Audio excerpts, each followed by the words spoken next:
Assalamualaikum warahmatullahi wabarakatuh. Salam sejahtera untuk kita semua. Swastiastu, Namo Buddhaya, salam kebajikan. Mas Ganjar Pranowo dan Ibu Atika serta Ananda Alam, Pak Hasto Kristianto, Sekjen. Wah, di sebelah sana. Pak Hasto Kristianto. Kemudian Pak Arsyad Rashid tadi yang pidato. Ganteng orangnya, ketua pemenangannya. Yang gagah di sebelahnya ini Panglima TNI.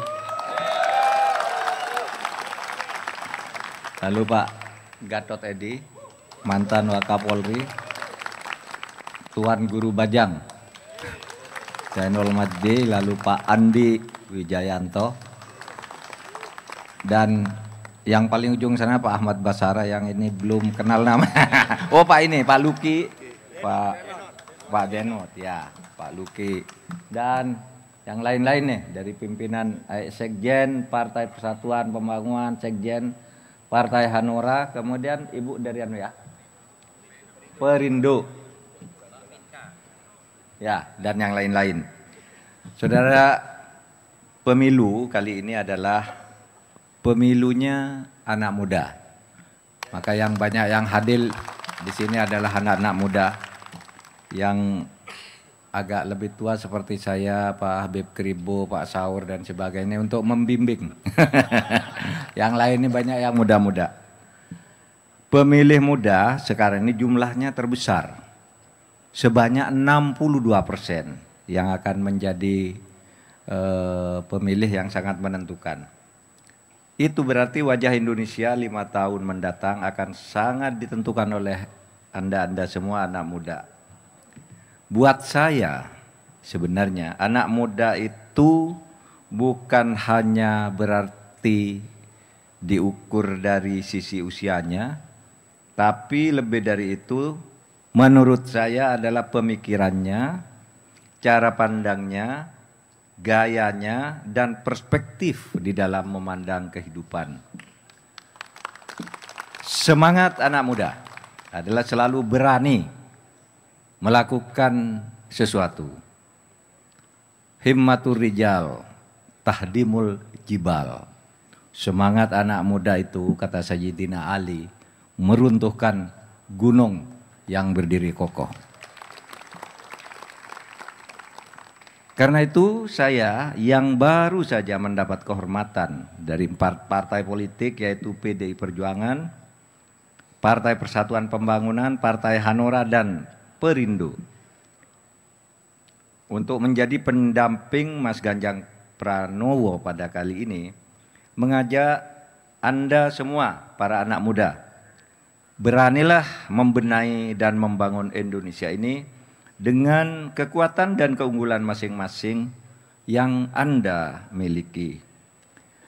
Di era digital ini, anak muda punya ruang yang sangat besar untuk bersuara dan berkiprah untuk membangun negeri ini menuju Indonesia Emas tahun 2045.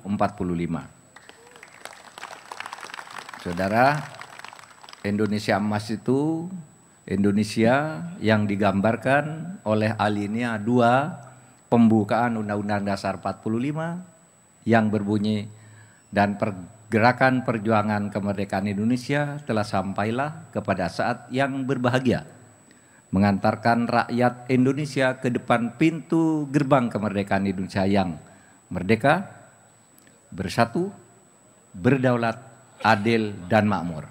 Itulah Indonesia Emas yang akan kita bangun. Adik sekalian, persoalan utama kita saat ini adalah lemahnya penegakan hukum. Lemahnya penegakan hukum. Kalau di Indonesia ini penegakan hukum bisa dilakukan dengan baik dan benar, maka menurut saya meskipun angka 50% ini adalah dugaan yang sifatnya kuantitatif, taruhlah separuh gitu. Menurut saya separuh dari seluruh persoalan bangsa ini bisa selesai. Kalau hukumnya bagus, maka ekonomi akan bagus, infrastruktur akan bagus, kehidupan-kehidupan lain pun akan bagus. perdagangan, dan lain-lain. Saudara, penegakan hukum dengan demikian harus memberikan kepastian hukum ke atas. Tadi saya bercerita kalau ke atas itu kepastian hukum itu antar pengusaha-penguasa elit, penguasa elit itu terkadang tidak memberi kepastian hukum, ada tumpang tindih, ada korupsi, kolusi dan sebagainya. Di bawah itu tidak dapat perlindungan hukum. Sehingga bagi saya penegakan hukum ke depan ke atas harus ada kepastian dan ketegasan, ke bawah harus ada perlindungan hukum. Dan itu bisa dilakukan oleh anak-anak muda sekarang. Yang mau berjuang bersama Mas Ganjar dan saya ke depan, mari kita lakukan ini. Kalau saudara punya tekad untuk ini maka bisa kita lakukan bersama-sama. Saudara, semangat untuk membersihkan Indonesia dari korupsi, untuk menuju peta jalan Indonesia Emas tahun 2025 dengan bonus demografi dan kondisi geografis Indonesia yang kaya akan sumber daya alam. Saudara, Indonesia ini mempunyai 17.508 pulau. 17.508 pulau. Penduduknya 276 juta. Sangat luas dan sangat besar jumlahnya. Ini kalau kita kelola dengan baik, apalagi dengan sumber daya alam yang luar biasa. Kekayaan alam, laut, hutan, tambang, emas, nikel dan sebagainya. Itu kita miliki semua. Konon kalau ini dikelola dengan baik, seluruh rakyat Indonesia itu sudah makmur, sudah sejak beberapa waktu yang lalu. Oleh sebab itu ke depan mari kelola ini dengan baik agar kita betul-betul bisa mengantarkan ke Indonesia Emas tahun 2045. Saya sama sekali tidak percaya kalau ada yang mengatakan bahwa anak-anak muda sekarang ini apatis, cuek, dan tidak peduli. Saya ingin memberikan beberapa contoh kasus yang saya hadapi dan harus turun tangan yang direspon di media dan media sosial justru oleh anak-anak muda.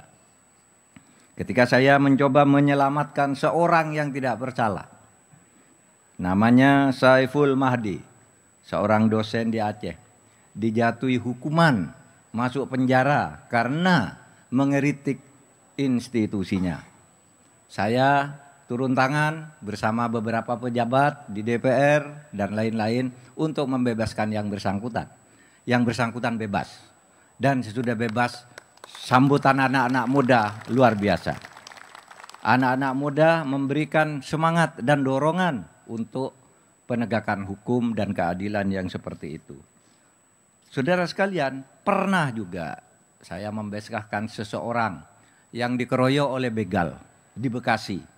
Dikeroyok oleh begal di Bekasi, dia kemudian melawan dan membunuh salah satu begal.